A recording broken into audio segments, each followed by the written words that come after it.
I'm Corbett Wall with DV Auction, here with your cattle market summary for the week ending April the 26th, where we had a collapse in the market this past week, the worst week we've had in recent memory.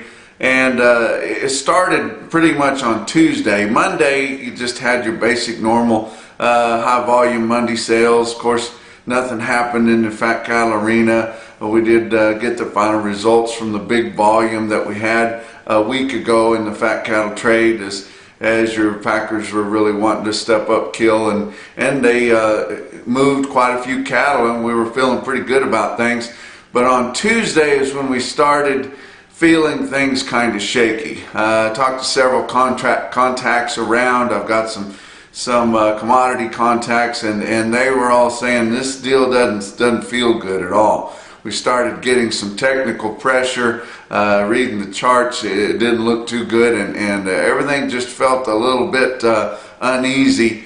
And then after that, Wednesday and Thursday, we just had a big sell-off from your funds, which have been propping up the long side of the market here for the last few months. And it really fell hard on June, and it's where they were holding most of their contracts, and big loss of open interest in your live cattle contracts, and just everything fell out of bed. Then we started seeing fat cattle trade lower. What cattle they sold Wednesday were lower, but then they sold some more, mostly in the northern plains, even lower yet, and just a big sell-off. So it was under a lot of pressure.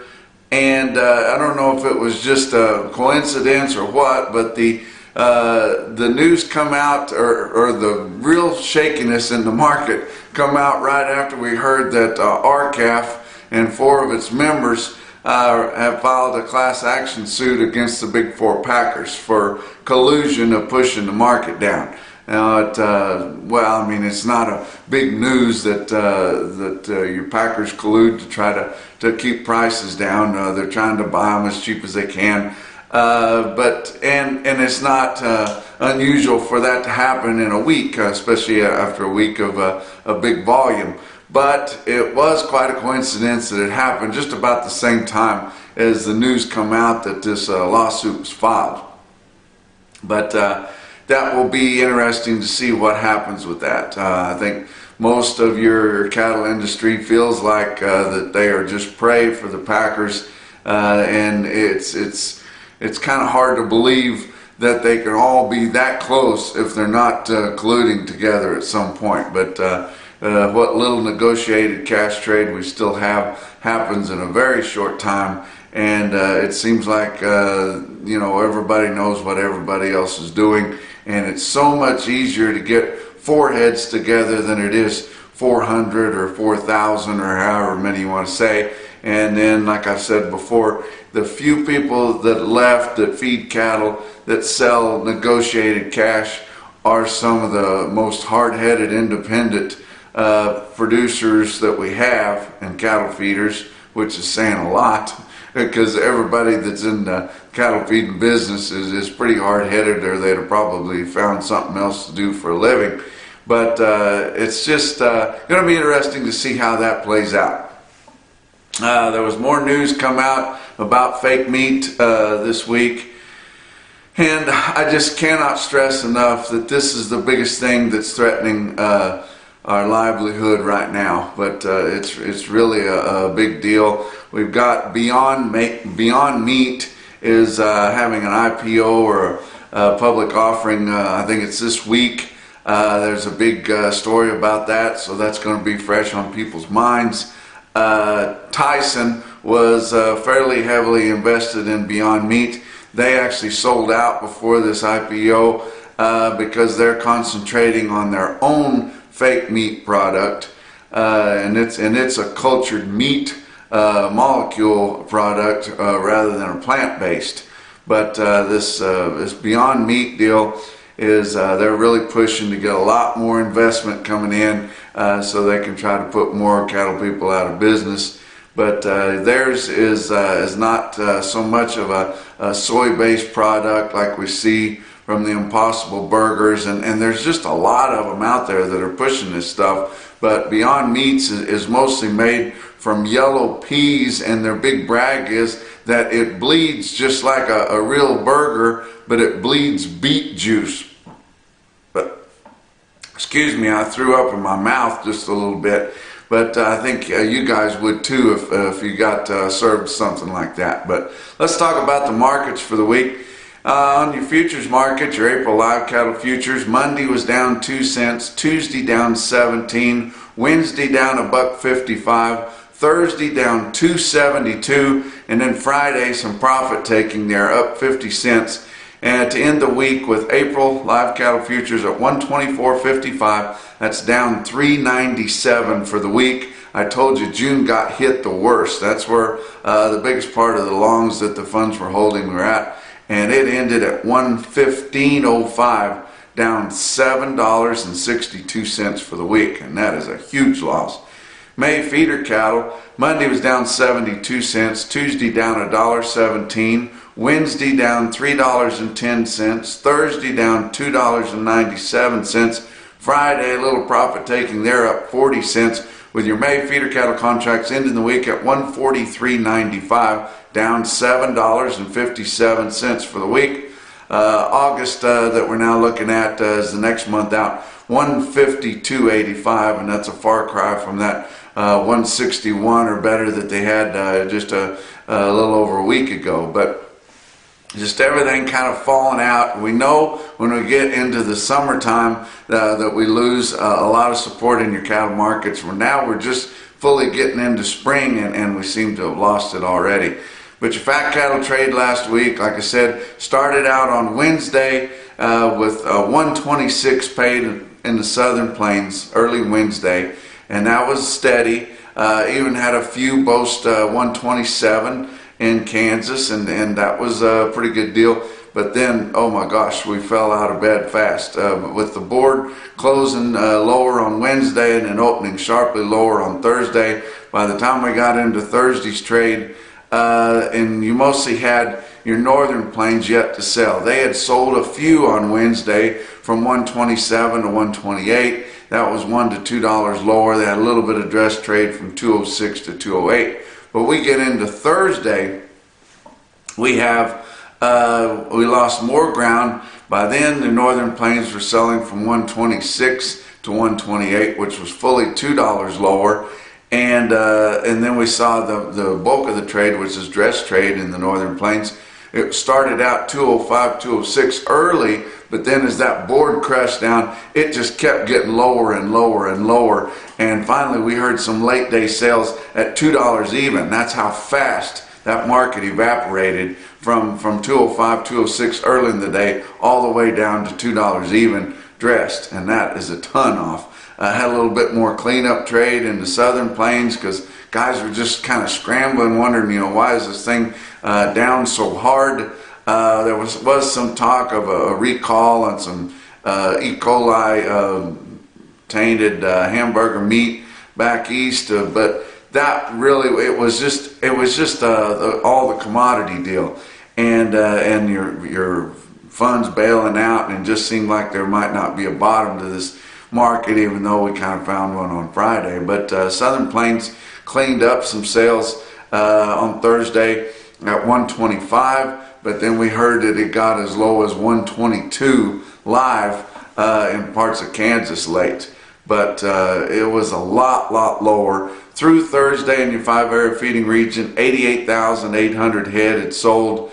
Your live steer weighted average for the whole 5 areas, 126.75 through Thursday. That was already down $1.67. What little trade that we did have on Friday and late Thursday that didn't get included in that will be much lower, so it's going to fall a little bit from that, but probably not too much more volume.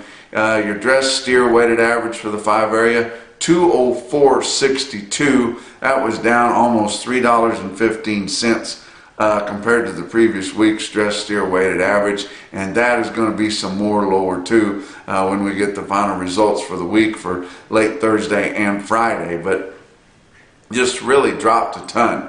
Box beef cutout values, though, they improved a little bit, even though we thought we had lost the shine on your dress market. But I tell you what, these Packers, they get it coming and going, and it seems like everything's their way. And with part of their profits that they're stealing from your cattle producers, they take it and invest in your fake meat industry. Now we've got a group of people that's going to take them to task on it and see what kind of operating methods they're using, and see if there's any collusion there to prove. And unlike Trump, I think there is some collusion with your big four Packers there. They've got to be talking to each other and kind of getting a game plan together each week, because they have been boasting record profits here for the last several years, with 2018 setting an all-time record for your cattle producers getting the smallest portion of your dressed beef prices.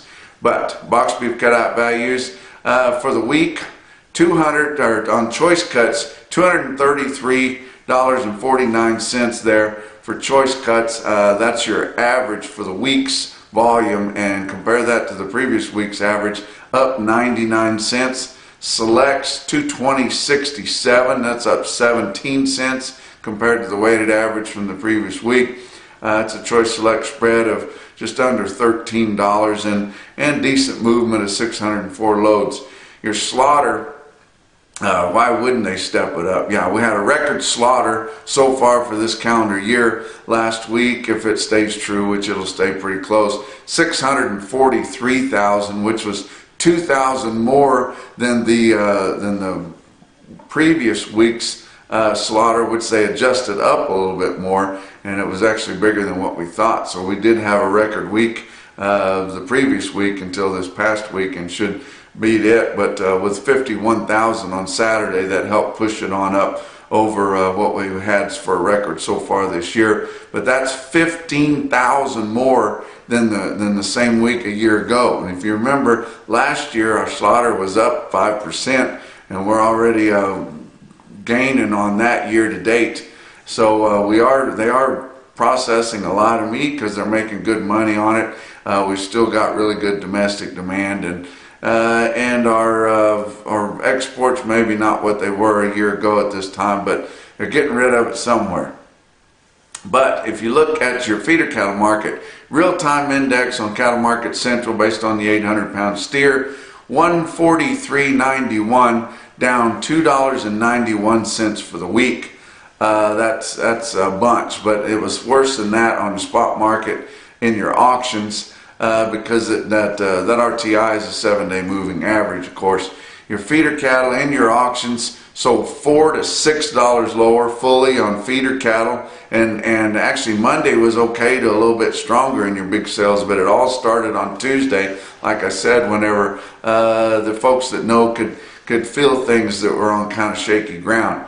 But starting on Tuesday it faded. Wednesday and Thursday were down hard, and then Friday we had some premium sales that sold pretty good, like people radios didn't work, let alone their smartphones. But spots $10 to $12 lower on certain weights of feeder cattle in your main auctions in the middle part of the week, but fully $4 to $6 lower.